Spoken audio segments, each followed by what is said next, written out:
Hey, everyone. Do you have any goals? Well, today I'm not going to talk.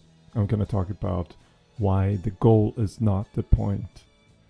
There is a study in Cornell University that has, it's kind of stuck in my mind for a while, and they looked at Olympians and Olympic athletes immediately after their events.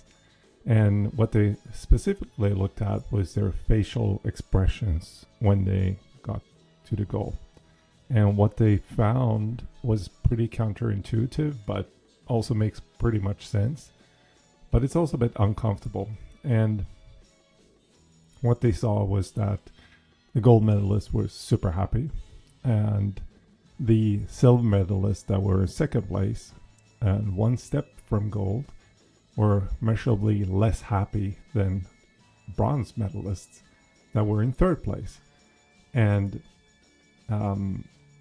people that made it to number 2 on the podium didn't actually feel this. And I saw this winter when it was the Olympics.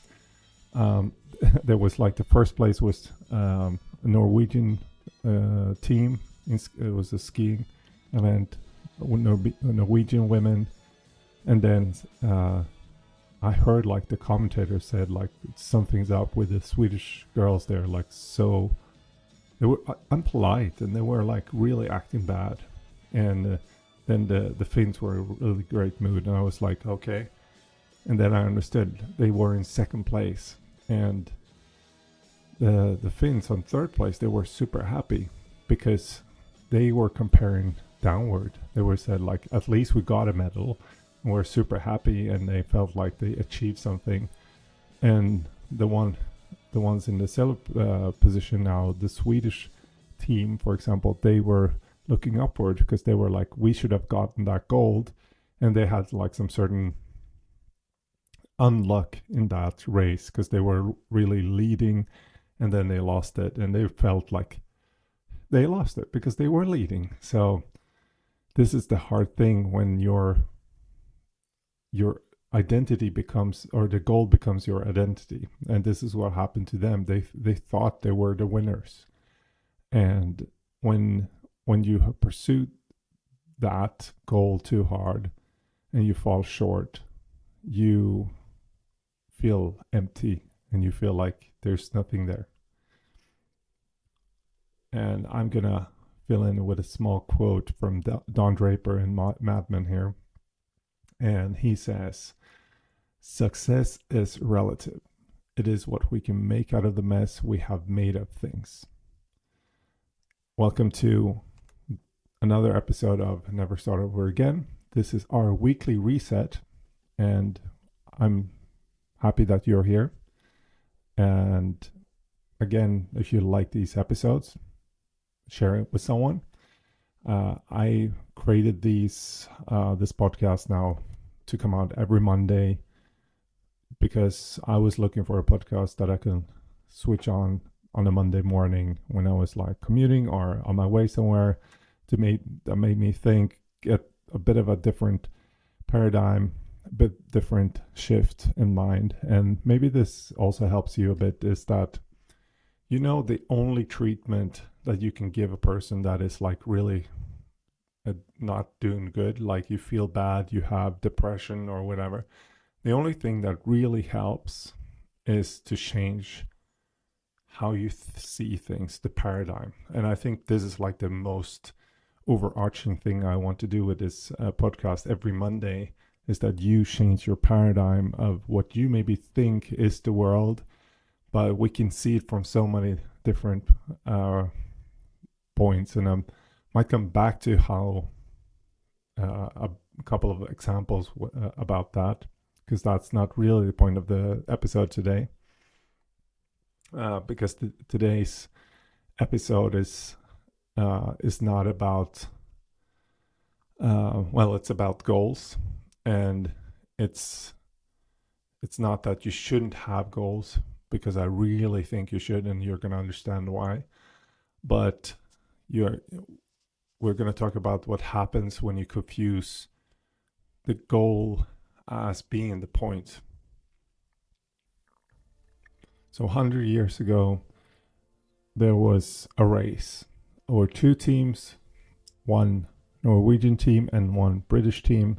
They were racing about who would come first to the South Pole. And it was the most hostile environment in the world. And at the end, the Norwegian team came first. And the second team was the British team, Falcon Scott's team. And he came 34 days later. And on the return journey, he died with his entire team. And some people, they say this was like a story about how they were worse prepared, or that the Norwegians had more cold winters and had better, skin, or, they grew up in that kind of weather. But it was also about how much they looked at the pursuit of getting to the South Pole. Amundsen was really, he wanted to get there, but he was also about how important this trip and every day was, and he was taking in the everyday input he got from his team, from the environment, and he understood that this was like a very important part of the survival. And he got there first. And Scott, he was in contrast with Amundsen. This getting to the pole was his entire identity. And when he saw this Norwegian flag there when he arrived, then he felt like the goal was taken from him, and he was empty. There was nothing left for him, because his identity got robbed. And Amundsen didn't win because he wanted it more. He just won because he was not destroyed by the possibility of not winning. The goal was the frame, but the preparation was also the point for Amundsen. He wanted to get really good at getting there, so to say. And this connects a bit to what we also see now with, when people do professional sports or other pursuits out there, might not even be professional. So today, for example, we launched an event called The Zoo. It's a Hyrox simulation event which will run in 2 months from now exactly, so the 22nd of August. And I just wanted to talk about why we built that, because this is also about a bit of like goal setting for people that will do this event. And many people ask, what is the difference between CrossFit and Hyrox? And my honest answer is that CrossFit is a methodology. It's constantly varied functional fitness, performed in different time and modal domains, meaning it always changes, and it tests different energy systems, and it will constantly keep on pursuing, changing, and seeing what is possible and what is not. And Hyrox is something different. It solved a different problem. It solved the competition part of CrossFit, which was the throwdowns and how to make them at mass scale. Because these competitions like CrossFit Games or local things, it's very hard to scale because it's too complex. It's unpredictable what's going to happen. It's super hard to prepare for. The entry to barrier is just so high that, most people in the world would not be able to finish the first event in the CrossFit Games, because their weights are too heavy or it's too complex. But Hyrox solved that. They understood that people love to compete and people love CrossFit, but they had to make it more available for people, and also the predictability with having the same workout every race worldwide. It's really a great marketing and a logistics masterpiece. And this is why it has grown so massively in the last years. So in 3 years ago, they had about 300,000 participants. This year they had more. It's going to be more than 1.6 million. So that's massive growth. And because people really like this, and it's not that CrossFit, that they took this from CrossFit or anything. It's just that this is just a natural development of expressing people's need for feeling that they have something to work for that is accessible. And I think it has brought so much more people into this kind of functional fitness part of the world and fitness, and I think that is great. And what is fascinating to see, like at Hyrox, is that who's showing up is like the people that have almost no preparation, but you also have like former Olympic athletes, former CrossFit athletes, of course, and they've been on like the biggest podiums in the world.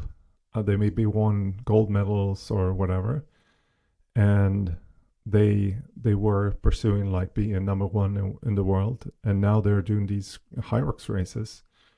And it's not because it's easy for them, it's actually not, but their goal is different. They enjoy being in this kind of race format. They enjoy to test themselves.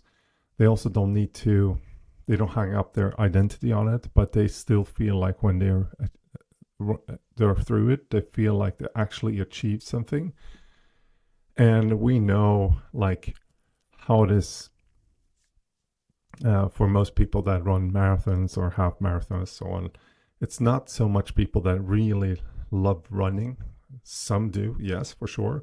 But what makes something like Hyrox maybe more fun for those people that maybe don't like these like super intense runs or like long runs is that you have a bit of a mix. So you get some running and you get, some of these movements in there. And this is kind of, variation. It's just a bit more fun to train for. And becomes less monotonous, basically. And it makes goal setting maybe a bit different. You maybe have the goal to do a simulation or a Hyrox event. You don't have to win it, and you don't necessarily feel destroyed if you don't win. But if you prepare for it, you're actually going to start to discover something else. And Jordan Peterson talks about this in, I think it's one of his books. But anyways, I picked this up over the years, is that what goals create is not even about it's not about the destination, but it's like what happens to you when you start pursuing something and you start to move closer and closer to that goal. It is actually the change that you go through as a human being, and how your brain develops and your perspectives develop, the people you meet. So there's like a lot of things happening just because you start to move towards something. And this is why it's sometimes when you don't really know what your goal is, that you just need to set something out there, so you start moving, and that will start to kind of ping pong yourself into more in the direction that you want to. Because if you start to notice like, I really don't like this, that is also valuable to understand. And I set goals constantly myself. So I have accountability coaches for me. I do 90-day sprints. I do annual goals. I write them down constantly. I check them. I check them with my values, and I do lists and all that kind of stuff. And I don't think I'm unique in that. But I'm also not crushed if I don't reach those goals. I reevaluate. I see like, why didn't I reach that? Why was it maybe not so important to me, or what was the real? Was it logistical? Was it something else? And I think that is like for me very important. But there's also another reason. It's also because I have a very strong true north, and when I say true north, it's like just a number one priority in my life. And when you grow up, it's very hard to know what this number one priority should be. Is it your studies? Is it your work? Is it money? Is it things? Is it love? What is it? And for me, that kind of changed when I became a father. And I think this happens very often. When you become a father, suddenly you yourself, me, I'm not number one anymore. And so my true north is like, it's my family, it's my kids. And well, because I know that, everything else becomes a bit easier to just like rank. Okay, what's next? And for me, it's pretty easy. Like if I have them, I feel pretty fulfilled. And I don't need much more. But of course, I have this time, I have this energy, I have everything I do. So of course I want to do more, and I want to pursue more, and I also want to be a role model for them, and that's why I want to be as fit as I can, so I can do more for them, and also show by doing, not just about talking, but lead by example. And I think that is, at least for me, how my goal setting works. And sometimes it helps when things are very hard to understand that, and you put those things into perspective. Again, just like when you feel like the world is collapsing or so on, and you dial in or you change your perspective a bit and you see it from a different angle, and then you suddenly see like, I actually have everything I want.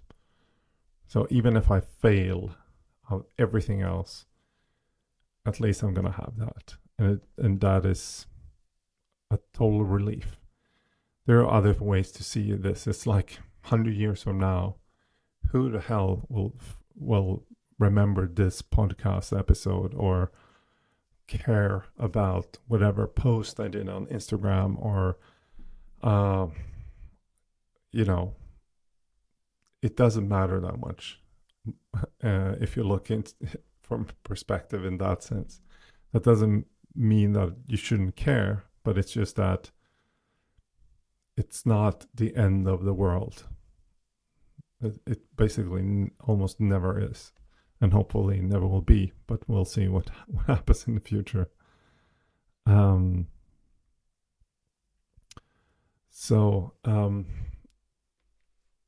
Some practical things, since you're still listening.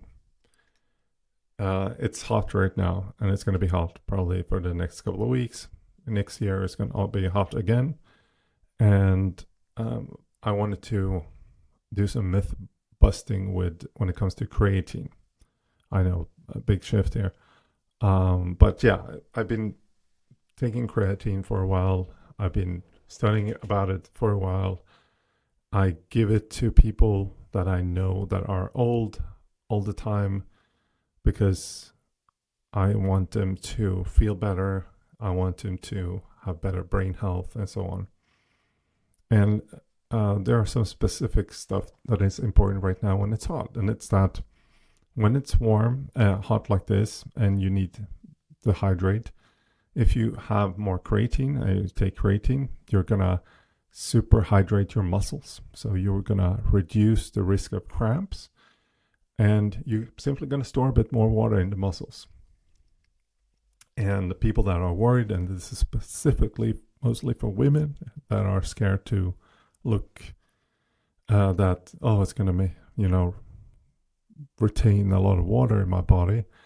It's going to be in your muscles. It's not in your fat. Okay.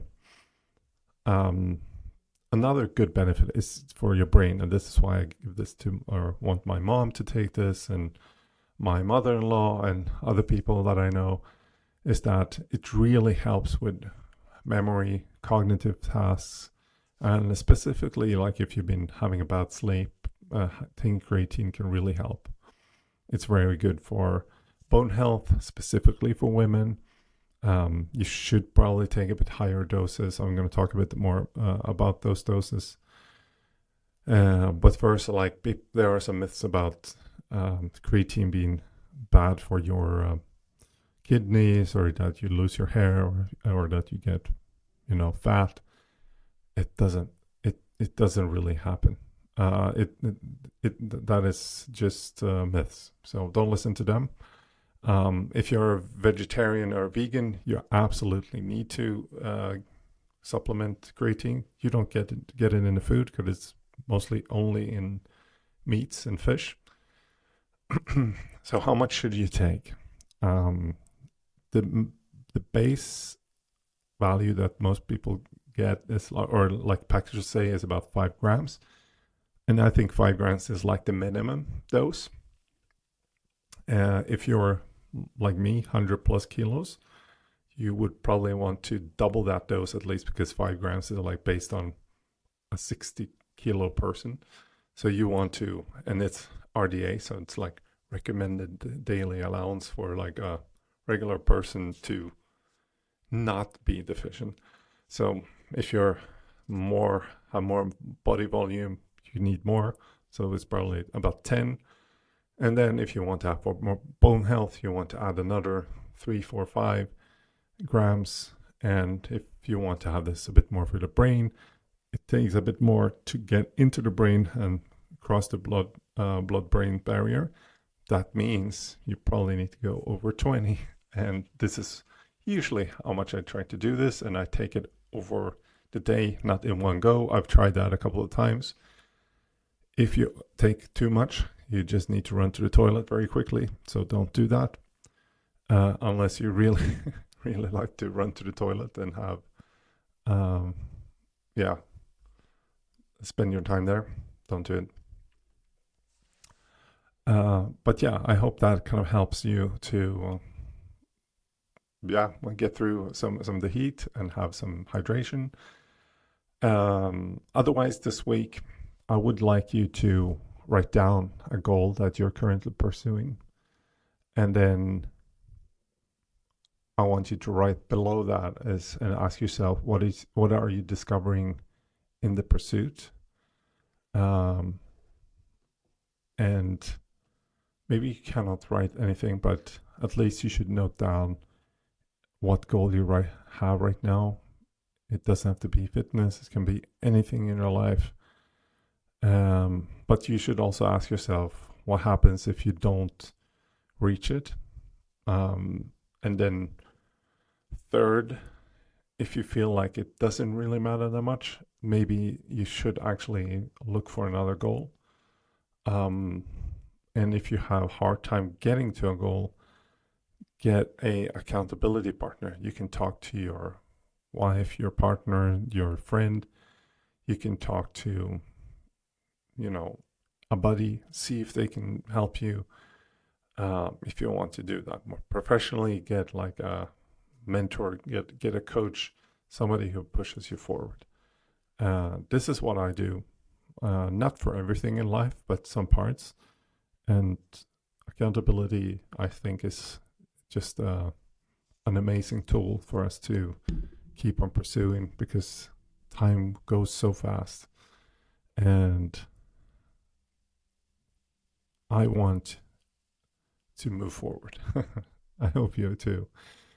All right, we're getting to the end of the episode, and if you like this episode and you are in Berlin and you're looking for a professional team that wants to help you, or that looking for a team that can help you with your health and fitness, so on, then you can book a call with my team at Escapist. I'll put a link in below. And if you're a fitness professional that is looking to upgrade your fitness career and get more professional in your fitness, then you can look into the Escapist Academy that we have. And if you're not local, but you like what we are building, then you can join our free community, and I'll put that link below too. And again, if you like this episode, subscribe. You can share with someone. It doesn't cost you anything, but it means a lot to me, because then I will keep on doing these episodes, and hopefully they are giving you some meaning these Mondays. And if you listen to a different day, that's also fine. So at this week, we want to have a goal, and we want to see if we can push a bit more for it this week. But we don't want to confuse it with being the point of life. That's not why we do it. But we want to pursue something. And when we get there, we want to plant the flag. We want to celebrate. But we also know this was just a part goal of a bigger goal.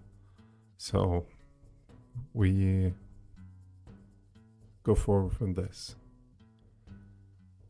Thank you very much for jumping in and listening today.